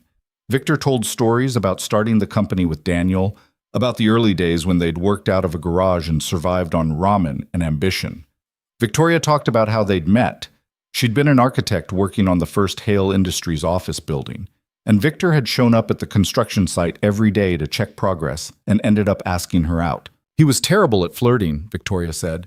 Kept trying to impress me with technical specs like I cared about load-bearing capacities. They were very impressive specs, Victor protested. They were boring as hell, but you were cute when you were nervous, so I said yes anyway. Logan watched them and felt something twist in his chest. They were good together, balanced, real, the kind of partnership that didn't come from perfection, but from choosing each other every day, even when it was hard. After dinner, they moved to the living room. Victor built a fire, and they sat in comfortable silence, watching the flames. I got an offer today, Victor said suddenly, from a venture capital firm. They want me to come on as a partner, help them identify and develop tech startups. Victoria looked at him. What did you tell them? That I'd think about it. Victor stared into the fire. Part of me wants to jump at it, get back into the game, prove I'm still capable. But another part, the part that's been listening to my therapist, thinks I should take time. Actually sit with this loss instead of running to the next thing. What do you want to do? Logan asked. Victor was quiet for a long time. I want to sleep past 6 in the morning. I want to read books I've been meaning to read for years. I want to take Victoria on a real vacation, not a working trip disguised as leisure. I want to figure out who I am without a title defining me. Then do that, Logan said. It feels weak, self-indulgent. It feels human, Victoria corrected. You've spent 20 years building and running a company. Taking 6 months to breathe isn't weakness. It's necessary. Victor looked at her, and something passed between them. An understanding, a permission. 6 months. At least. And then? And then we'll see. Victoria smiled. Maybe you'll want to go back to business. Maybe you'll decide to become a professional fisherman. We'll figure it out together. Victor laughed, and it was genuine. He reached over and took her hand, and Logan watched their fingers intertwine.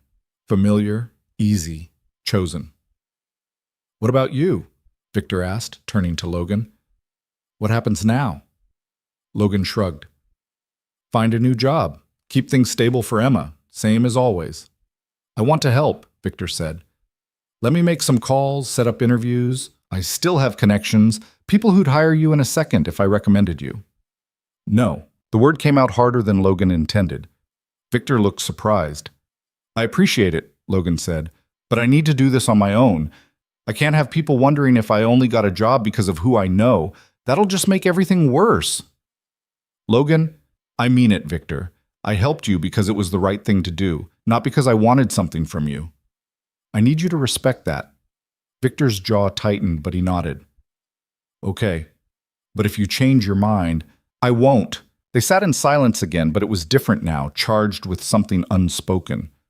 Logan felt the weight of it, the complexity of what they'd become to each other. Not friends, exactly, because the circumstances were too strange. But not strangers either. Something in between, something without a name. Victoria broke the silence.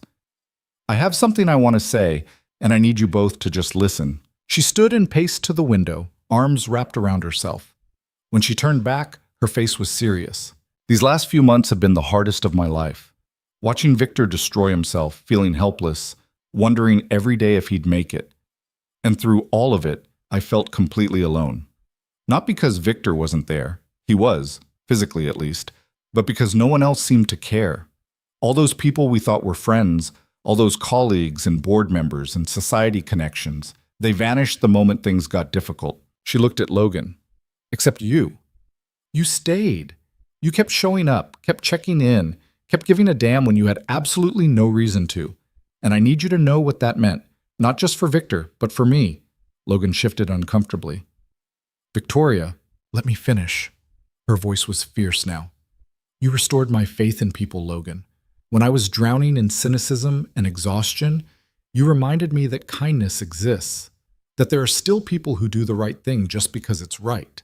And that saved me almost as much as it saved Victor. Tears were sliding down her face now, and she didn't bother wiping them away.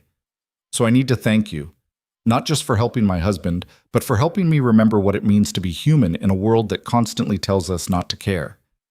Logan didn't know what to say. The gratitude in her eyes was almost too much to bear, too heavy, too significant. Victor stood and went to his wife, pulled her close. What Victoria's trying to say, very emotionally, is that you matter to us, more than you probably realize. And whatever happens next, with jobs, with our lives, with everything, we want you in it. I'm just a guy from logistics, Logan said, voice rough. I'm not special. You're wrong, Victoria said. You're exactly as special as the rest of us. Imperfect, struggling, trying to do your best with what you have. And that's what makes you extraordinary. You didn't save us because you're some kind of hero. You saved us because you're human and you chose to act like it. Logan felt something break open in his chest, some wall he'd built to protect himself from hoping that his small actions mattered, that his choices had weight. And looking at them now, at the life they were rebuilding, he realized they did matter.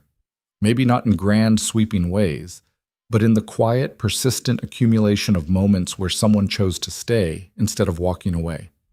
I should go, he said, standing. It's late, and Emma will worry. Victoria walked him to the door. At the threshold, she caught his arm. You're going to be okay, she said. I know losing your job is scary, and I know you're worried about Emma, but you're going to be okay. Because people like you, people who do the right thing even when it costs them, the universe has a way of taking care of them. Logan didn't believe in the universe taking care of anyone, but he appreciated the sentiment. Thanks, he said. He drove home through quiet streets, mind spinning with everything that had happened. In one day, he'd watched a man resign from the empire he'd built, lost his own job, and been told he'd changed lives just by refusing to be indifferent. It should have felt catastrophic. Instead, it felt like something ending and something else, something he couldn't quite name yet, beginning. The HR meeting lasted 7 minutes. Jennifer Morrison was professional about it, almost apologetic, but the message was clear. Logan's association with former CEO Victor Hale during a period of significant corporate instability had created concerns about judgment and professional boundaries. They were terminating his employment effective immediately. 2-week severance, continued health insurance through the end of the month, and a recommendation letter so generic it was basically worthless. Logan signed the papers without arguing. What was the point? He'd known this was coming the moment he'd stood up to Caldwell in that boardroom. He handed over his badge, cleaned out his desk while a security guard watched, and walked out of Hale Industries for the last time before most people had finished their morning coffee. The apartment felt too quiet when he got back. Emma was at school, and Logan had 8 hours to fill before she came home, and he'd have to explain that yes, he really had lost his job. And no, he didn't know what came next. He sat on the couch and stared at his phone, at the job search sites he should be opening, the applications he should be filling out. Instead, he found himself scrolling through the texts from Victoria, months of updates, small moments of connection that had become part of his routine. The last one was from this morning. Victor didn't sleep much. I think reality is setting in. Thank you for last night, for being there. Logan typed a response. I got fired, then deleted it. Victoria had enough to worry about without adding his problems to the pile. He set the phone down and tried to figure out how to tell Emma that their already fragile financial situation had just gotten significantly worse. His phone rang an hour later. Victor. Logan almost didn't answer, but curiosity won out. Yeah? I heard. Victor's voice was tight with anger. Catherine called me. She said they walked you out this morning. It's fine. No, it's not fine. You lost your job because of me, because you stood by me when I needed it. That's not fine, Logan. That's completely fucked up. Logan leaned back against the couch cushions, exhausted. What do you want me to say? That I regret it? I don't. I'd do the same thing again. That doesn't make it okay.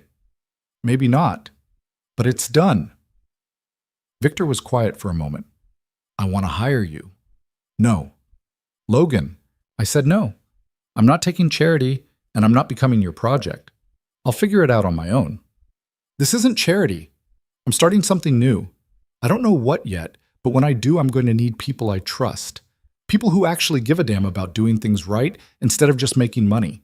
Let me bring you in on the ground floor. It was tempting. The security of a job, the promise of something stable. But Logan knew how it would look. The guy who befriended the CEO and got rewarded for it.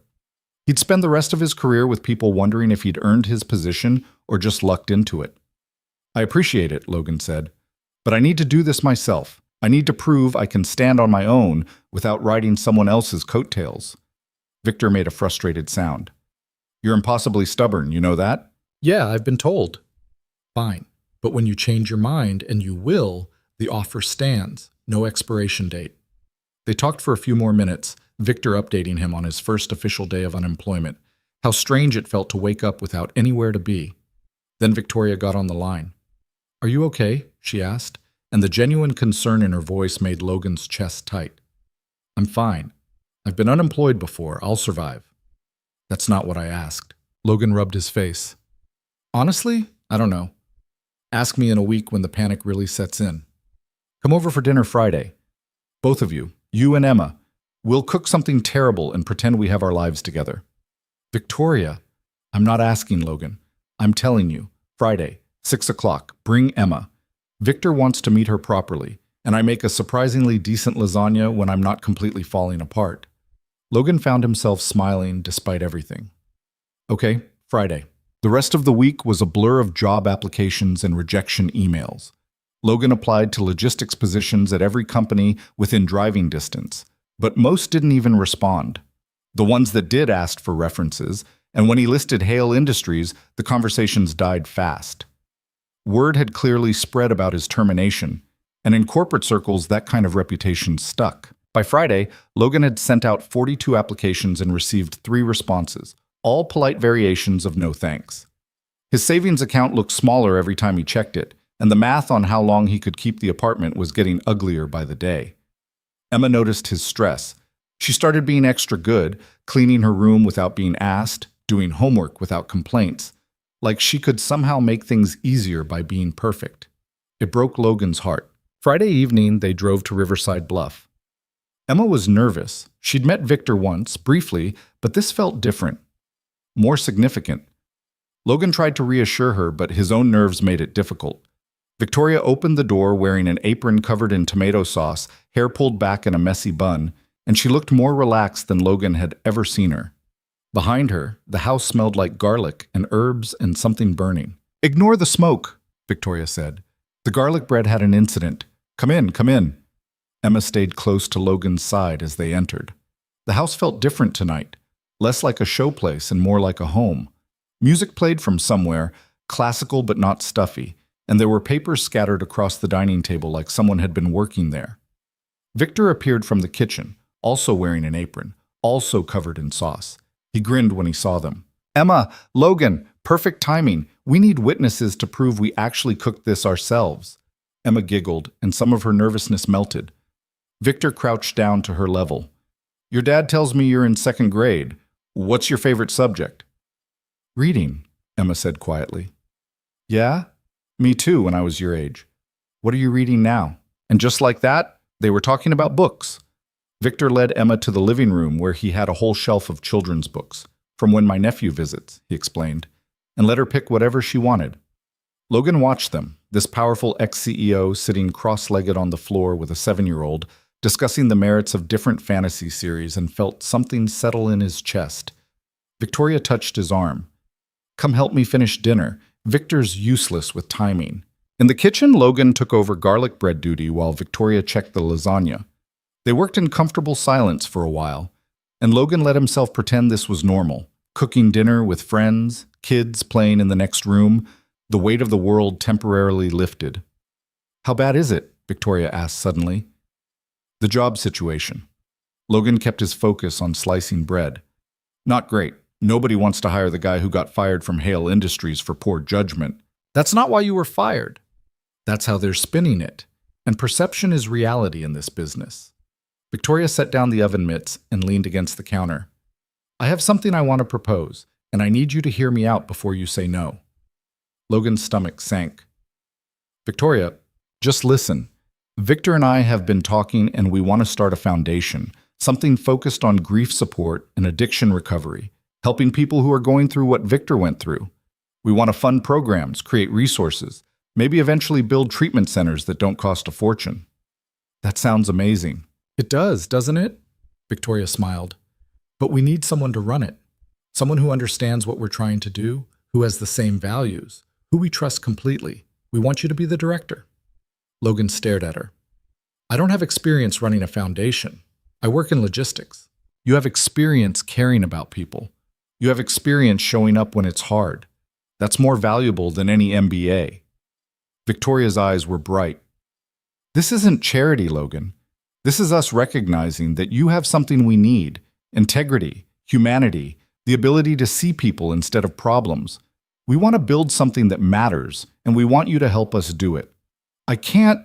Yes, you can. And before you say you're not qualified, remember that Victor and I had no idea what we were doing when we started this either. We'll figure it out together. Please, just think about it. Logan wanted to say no immediately to maintain the independence he'd been clinging to. But the truth was, he was running out of options. And more than that, the idea of building something meaningful instead of just shuffling shipping manifests made something in him wake up. I'll think about it, he said finally. Victoria's smile was radiant. That's all I'm asking. Dinner was chaotic and perfect. The lasagna was slightly burnt on the edges, the garlic bread was more charcoal than bread, and Emma spilled her juice twice. But they laughed more than Logan had laughed in months, and when Emma started telling Victor about her tree costume in the school play, he listened with the kind of attention most adults never gave kids. After dinner, while Emma and Victoria did dishes together, Emma standing on a stool, Victoria making up a ridiculous song about soap bubbles, Victor pulled Logan aside. Did she ask you about the foundation? Logan nodded. And? I don't know, Victor. This feels like... Like what? Like we're trying to rescue you? Victor's voice was gentle. We're not. We're trying to build something good, and we want you part of it. Not because we feel sorry for you, but because you're the kind of person who makes things better just by being involved. You barely know me. I know enough. Victor looked toward the kitchen where Victoria and Emma were laughing. I know you stayed when you could have walked away. I know you stood up to my board when it would have been smarter to stay quiet. I know you're raising an incredible kid by yourself and somehow managing to be a decent human being despite how hard that must be. That's the resume that matters, Logan. Not whatever corporate bullshit is on paper. Logan felt his throat tighten. What if I screw it up? Then we'll fix it together. That's how this works. We try, we fail, we learn, we try again. Victor put a hand on Logan's shoulder. You taught me that, whether you realize it or not. When I was at my lowest, you didn't try to fix me. You just stayed. And that taught me that it's okay to be broken, okay to not have all the answers.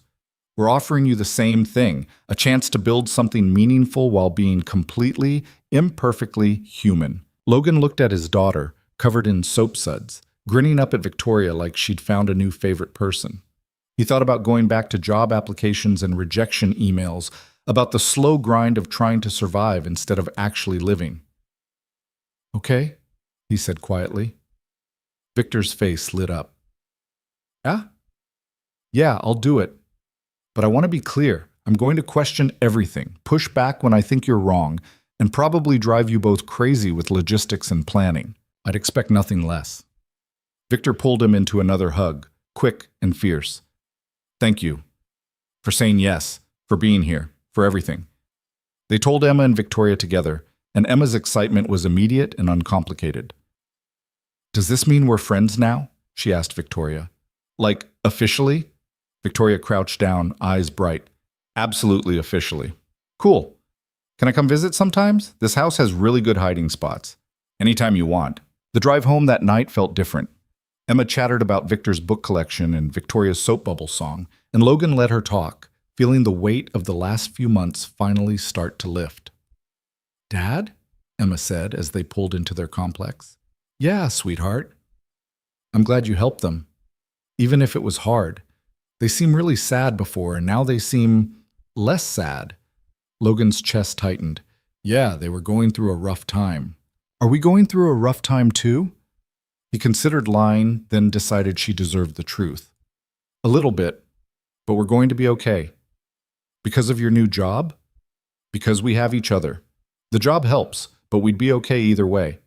Emma nodded seriously, like she was filing that information away. I love you, Dad. I love you too, kiddo, more than anything. The next 3 months were a whirlwind. Logan threw himself into building the foundation from the ground up, learning as he went. Victoria handled the legal and financial structures while Victor worked on outreach and partnerships. Logan focused on programs, what kind of support would actually help people in crisis, how to make resources accessible, how to build something sustainable. It was harder than any job he'd ever had. The learning curve was brutal, and there were days he felt completely out of his depth. But Victor and Victoria were patient, and slowly Logan found his footing. He hired a small team, people who'd been through their own struggles and understood the mission. He built relationships with therapists and treatment centers and community organizations. The foundation officially launched in June with a quiet ceremony. No press, no fanfare, just the people who'd helped build it and the first group of individuals they'd be supporting. Victor gave a speech about Daniel, about how grief had nearly destroyed him, about how one person's decision to stay had changed everything. "We're calling this the Daniel Hale Foundation," Victor said, voice steady, "because my brother believed in building things that lasted, in creating value that went beyond profit. And this, helping people when they're at their lowest, showing them they're not alone, this is the kind of legacy he would have been proud of." Logan stood next to Victoria, watching Victor speak, and felt the full weight of what they'd created. This was real. This was going to help people, and he'd been part of making it happen. After the ceremony, Victoria found him outside, looking at the sunset. "You've been quiet," she said. "Just thinking." "About?" Logan considered the question. "About how strange life is. 6 months ago, I was a logistics coordinator trying to keep my head above water. Now I'm running a foundation with people I barely knew. It doesn't feel real." Victoria smiled. "Welcome to the club. 6 months ago, I was watching my husband destroy himself and wondering if I'd lose him. Now he's sober, happy, building something meaningful. None of this feels real to me either." "How is he, really?" "Good. Really good. He still has hard days. The grief doesn't just disappear, but he's learning to live with it instead of drowning in it. His therapist says he's made remarkable progress." Victoria's voice softened. "He talks about you a lot, you know, about how you saved his life." "I just gave him a ride." "Stop." Victoria turned to face him fully. "Stop diminishing what you did. You didn't just give him a ride. You saw a person in crisis and chose to care. That's not nothing, Logan. That's everything." Logan didn't know how to respond to that. He'd spent so long downplaying his role in their story, uncomfortable with the weight of their gratitude. But standing here now, watching the foundation they'd built together prepare to help its first clients, he finally let himself accept it. He had made a difference. His choice to stay had rippled outward in ways he couldn't have predicted, changing lives, and creating something that would keep changing lives long after tonight. "Thank you," Victoria said suddenly. "For what?" "For being exactly who you are. For not walking away when it would have been easier. For showing me that there are still good people in the world who do the right thing just because it's right." She paused, and her eyes were wet. "You gave me my husband back, Logan. You gave me hope when I'd run out of it, and I will never, ever forget that." Logan felt his own eyes burn. "I'm glad I could help." "You did more than help. You changed everything." They stood in comfortable silence, watching the sky turn gold and pink. Inside, Victor was talking to their first clients, sharing his story with the kind of honesty that made people feel less alone. Emma was there too, sitting in a corner with a book Victoria had given her, completely content. This was what success looked like, Logan realized. Not money or status or power, but moments like this. People connecting, helping each other, building something that mattered. He'd started this journey thinking he was just being decent, just doing what anyone should do. But somewhere along the way, it had become so much more. "I should check on Emma," Logan said. Victoria caught his arm. "Logan? One more thing. Victor and I are going on vacation next month, our first real one in years. We want you and Emma to come with us. Nothing fancy, just a cabin by a lake. Swimming, hiking, terrible board games. What do you say?" Logan thought about all the reasons to say no. The boundary between professional and personal. The strangeness of vacationing with his bosses. The fact that he'd only known them for 6 months. But then he thought about Emma's face when she talked about Victoria, about how Victor had become someone his daughter trusted, about how these people had become family in the truest sense. "We'd love to," he said. Victoria's smile was brilliant. "Good. Fair warning. Victor is terrible at fishing but insists on trying. It's very entertaining." That night, driving home with Emma asleep in the back seat, Logan thought about the path that had led him here. It had started with a simple choice: stay or walk away, made in a parking lot on a cold New Year's night. He'd stayed, and that decision had fractured his safe, quiet life, cost him his job, put him in the crosshairs of corporate politics, made everything harder and more complicated. But it had also given him this: a job that meant something, relationships that went deeper than surface pleasantries, the knowledge that his choices mattered in ways he'd never imagined possible. The world kept telling people to look out for themselves, to prioritize their own security, to walk away from other people's problems. And maybe that was the smart play. Maybe that was how you survived in a system designed to punish kindness and reward indifference. But Logan had learned something these past months, something he'd carry with him for the rest of his life. The smart play wasn't always the right play. Sometimes the right thing to do was the hard thing, the inconvenient thing, the thing that cost you more than you wanted to pay. Sometimes the right thing to do was stay. He'd stayed for Victor when everyone else walked away. And Victor had stayed sober, stayed present, stayed alive. Victoria had stayed committed to her marriage when it would have been easier to leave. They'd all stayed in each other's lives when distance would have been simpler. And now they had this: a foundation that would help hundreds of people, friendships that had been forged in crisis and strengthened in recovery, a future that looked different than any of them had planned, but somehow better for it. Emma stirred in the back seat. "Dad, are we home?" "Almost, sweetheart. Today was good." "Yeah, it was." "I like our new friends." Logan smiled, glancing at her in the rearview mirror. "Me too, kiddo. Me too." The apartment building came into view, familiar and shabby and home. Logan pulled into his usual spot, gathered Emma in his arms. She was getting too big for this, but she let him anyway, and carried her upstairs. As he tucked her into bed, she grabbed his hand. "Dad, I'm proud of you." Logan's throat closed. "For what?" "For helping people. For being good even when it's hard. For staying." He kissed her forehead, overwhelmed by this small person who saw everything, who understood more than he gave her credit for. "I learned it from you, you know. You never gave up on me, even when things were tough with your mom. You stayed. You taught me what that means." Emma smiled sleepily. "Then we're both good at staying." "Yeah, we are." Logan left her door cracked, the way she liked it, and went to his own room. He pulled out his phone, saw a message from Victoria, a photo from tonight, Victor and Emma laughing at something, both of them mid-motion and completely natural. The caption read, "Thank you for bringing your light into our lives." Logan saved the photo and set his phone aside. Tomorrow he'd go back to the foundation, to the work of building something meaningful. He'd face the challenges and doubts and moments of wondering if he was qualified for any of this. But tonight, he let himself sit with the quiet satisfaction of having made choices he could be proud of. He hadn't become rich, hadn't gained power or status, hadn't achieved any of the markers society used to measure success. But he'd changed lives, had been changed himself, had proven that in a world that often felt cold and indifferent, one person choosing to care could shift everything. The city hummed outside his window, millions of people living their own stories, making their own choices. Somewhere out there, someone was struggling alone, wondering if anyone would notice, if anyone would care. And Logan hoped, truly hoped, that someone would stay for them the way he'd stayed for Victor. Because that's what made the difference. Not grand gestures or heroic interventions, but the simple, profound act of refusing to walk away when someone needed you. Logan had stayed.